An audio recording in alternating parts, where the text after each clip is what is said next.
ازيكم عاملين ايه؟ النهارده هنعمل شنطة بالتريكو. اول حاجة هنعمل عقدة البداية. كنا عاملين فيديو مع بعض بالتفصيل ازاي نعمل عقدة البداية، ان شاء الله هحط لكم اللينك. احنا بنعمل مع بعض الغرزة دي اسمها سطر وسطر، يعني سطر عدل وسطر مقلوب. احنا اول ما نعمل عقدة البداية هنعمل الغرزة العادية زي ما هنشوف كده في الفيديو.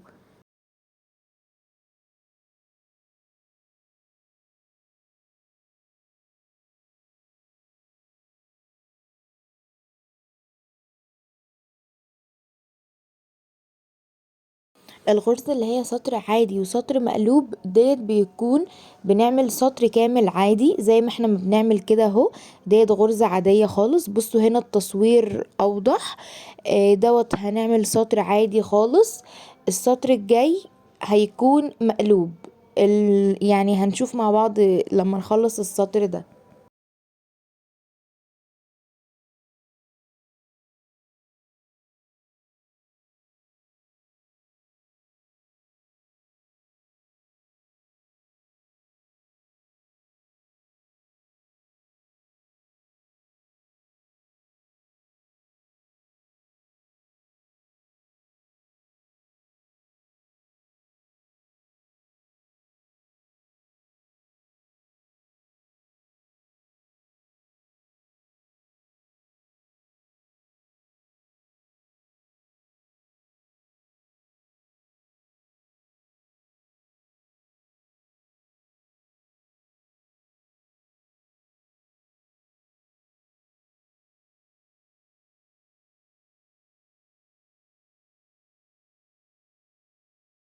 بصوا الغرزة دي لذيذة، انها اكنها شكلين، يعني بصوا الشكلين دول لذاذ قوي. بس هي الوش بتاعها اللي هو اللي شبه الضفاير ده. بس لكن الشكل التاني ده الظهر، ولكن انتم لو حابين الشكل التاني اللي هو الظهر عادي، بس هو الاصح يعني او الصح الشكل بتاعها اللي هو اللي شبه الضفاير. دلوقتي اهو بعد ما عملنا سطر عادي هنعمل بقى ايه؟ سطر بالطريقة اللي هي المقلوبة، اللي هو بالطريقة ديت زي ما هنشوف مع بعض كده في الفيديو.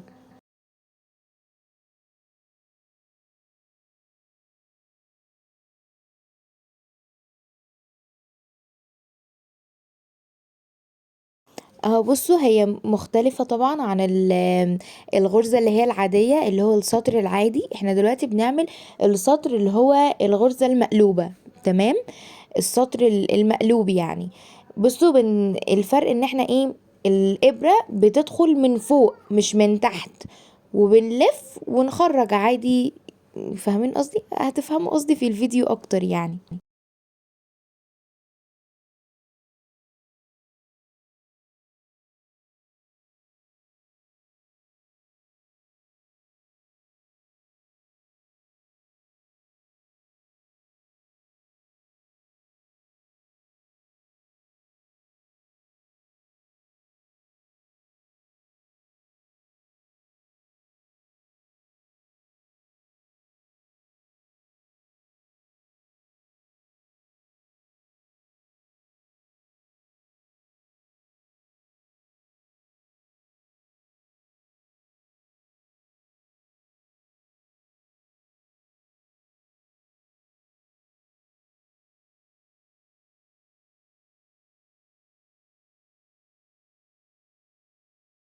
خلاص بقى خلصت السطر اللي هو المقلوب.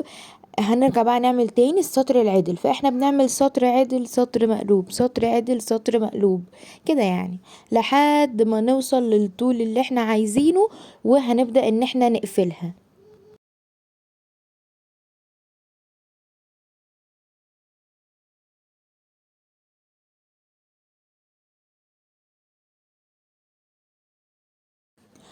اهو بصوا انا كنت عايزة اوقف عند الطول ده، نقفل ازاي بقى؟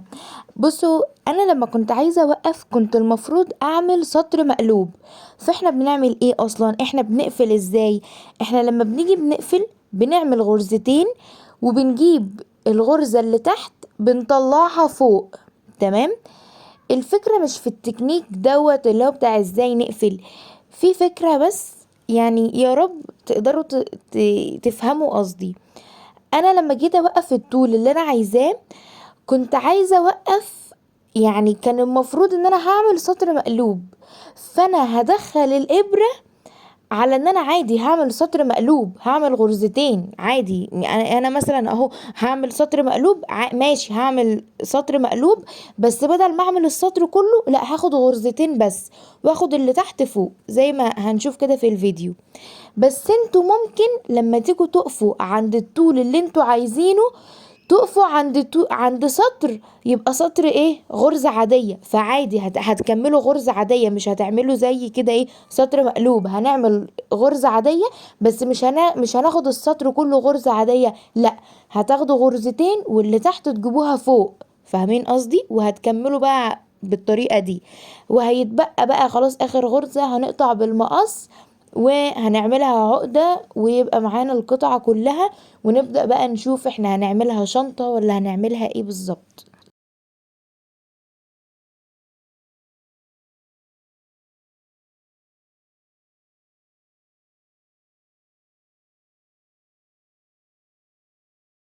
خلاص بعد ما خلصنا هنعمل العقدة، ولو عايزين تقصوها قصوها تمام، بس انا مش بحب اقطع يعني علشان الفينش يكون احسن، فبحب ان انا ادخل الخيط كده، فبراحتكم يعني عادي اللي يريحكم.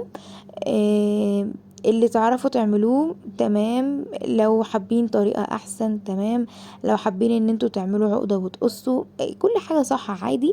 بس هي الفكرة ان التفاصيل الصغيرة دي ساعات بتخلي الفينش يكون بطريقة يعني انضف او احسن يعني. بصوا بقى هنعمل ايه. هنتني كده القطعة، هنحطها هنعملهم حتتين كده فوق بعض، وبعدين لان انا هعمل دي شنطة، وبعدين هنقفل الجناب. انا عايزة الوش يكون الشكل اللي هو شبه الضفاير، فلما نيجي نخيط هنخيط في الظهر، وده الظهر، فده اللي يعني ايه دوت اللي هنخيط فيه. بنعمل ايه، هنقطع كده حتة خيط حلوة كده شوية، تكون ولا كبيرة ولا صغيرة بس حتة حلوة، وهنخلي حتة كده قصيرة وخيط يبقى حتة طويلة، وهنعمل عقدة، وبعدين هنفضل بقى رايح جاي كده عكس عكاس يعني زي ما هنشوف في الفيديو.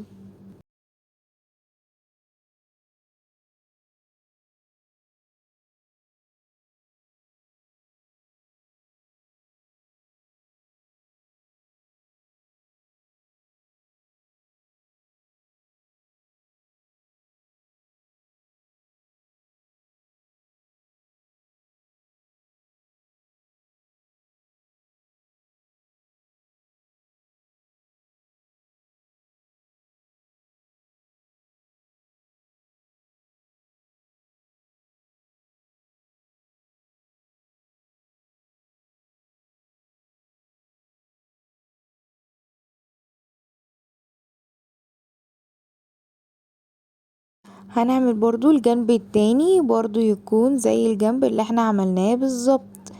اهو بصوا الطريقة سهلة وبسيطة، شكلها حلو جدا، لو انتوا حابين تسيبوا على الشكل ده تمام. بس انا هشقلبها دلوقتي اهو، عشان انا عايزة الشكل اللي هو الضفاير ده اللي يبان. طيب لو انتوا عايزين الشكل التاني اللي يبان مش اللي هو شكل الضفاير ده، هنخيط في شكل الضفاير عشان لما نيجي نقلب يكون ايه الشكل اللي هو التاني اللي انتوا عايزينه. بس انا عايزة شكل الضفاير، فانا هعمل ايه، هخيط على الشكل التاني عشان لما اجي اقلب شكل الضفاير يبقى باين وما يبقاش فيه اي خياطة باينة. بس بقى كده، بس بقى كده وبعدين هنركب السوستة. بس صراحة انا مصورتش وانا بركب السوستة. وبعدين ممكن لو حابين تخلوها كروس، فبيبقى فيه بتاع كده سلسلة حديد او ستانلس مش عارفة بتبقى خامتها ايه الصراحة، بس السلسلة اللي هي الطويلة دي بتاعة الشنط. او لو حابين ما تبقاش كروس، حابين انها تبقى شنطة ايد كده، ممكن تعملوا لها ايد عادي كده بالتريكو او بالكروشيه. الشنطة تكون من غير سوستة، ولما نركب ويبقى ايه نعمل الشنطة ويبقى في حتة زيادة ونحطها ونركب كباسين، وتبقى الشنطة كده كلها تريكو في تريكو، فاهمين قصدي؟